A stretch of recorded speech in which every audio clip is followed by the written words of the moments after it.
আজকে চারিদিক থেকে ফোন করছে আমার 82 নম্বরে, নওশাদকে ফোন করছে চারিদিক থেকে, খেতে পাচ্ছি না, ঘরের মধ্যে বন্দি, মারছে ভয়েতে।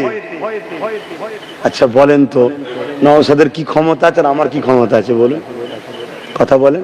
আমাকে বাইরের রাজ্যের সিএম চেনে না? নওশাদের কথা শুনবে, কিন্তু একটা সিএম আর একটা সিএম এর কথা শুনবে না? শুনবে না? যদি না শুনিস তাহলে আমার রাজ্য থেকে 2 কোটি। আমি ওটা বলবো না, ওটা আমি চাই না, কেন সবাই ভারতীয়। কেউ গাদ্দার বলে আমি গাদ্দার হবো, কিন্তু একটা পলিসি আছে না নাই, একটা চাপ দেওয়ার দরকার আছে না নাই, যে ইমিডিয়েটলি এটাকে বন্ধ করো। এটা করা কোনো বক্তব্য পাচ্ছেন না, করা বক্তব্য পাবেন না। অথচ ইমাম ওলি সাহেব মোল্লা সাহেবদের ঘরে নিয়ে বলছে আন্দোলন দিল্লি করো, বলেছে না বলেনি? ওখানে কিন্তু কড়া বক্তব্য আছে, দিল্লি করো। কেন করা আছে ওখানে? কেন জানে